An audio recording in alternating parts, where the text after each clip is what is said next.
Ouverture ce matin à Cotonou d'un atelier régional sur le financement de la filière maïs, fruit du partenariat entre le Conseil ouest et centrafricain pour la recherche et le développement agricole, CORAF, et l'Union économique et monétaire ouest-africaine, UEMOA. Clotaire Awekou et Monique Toron nous font le point.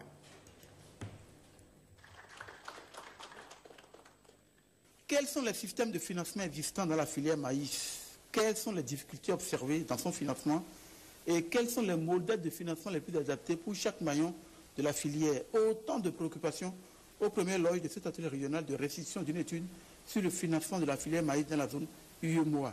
Et le partenaire de cette institution régionale dans la mise en œuvre des priorités de recherche et développement agricole reste le Conseil ouest et centrafricain pour la recherche et le développement agricole, CORAF en acronyme. Le but de l'atelier, c'est d'identifier les maillons porteurs de la chaîne de valeur maïs et voir quel type de financement pourrait aider à tirer ce maillon-là afin qu'il soit, le maillon soit la locomotive de la chaîne de valeur maïs dans la zone UEMOA. On va se concentrer sur les trois nœuds principaux de la chaîne de valeur maïs: la production, la transformation et la commercialisation.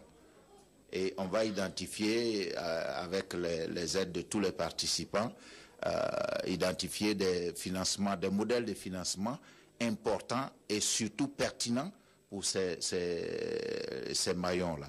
De ce point de vue, tout ce que nous pouvons donc faire développer comme modèle de développement, de financement de maïs, de la filière maïs dans le cadre de cet atelier, va nous être très utile. Il va être très utile dans le cadre du renforcement des activités de notre centre national de spécialisation sur le maïs. C'est vraiment bienvenu. Je crois que ici nous saluons CORAF et l'UEMOA pour avoir donc identifié le Bénin pour habiter cet atelier. L'amélioration des performances et de la compétitivité de la filière maïs est l'un des 3 thèmes prioritaires fondant le partenariat CORAF-UEMOA dans le plan triennal 2014-2016.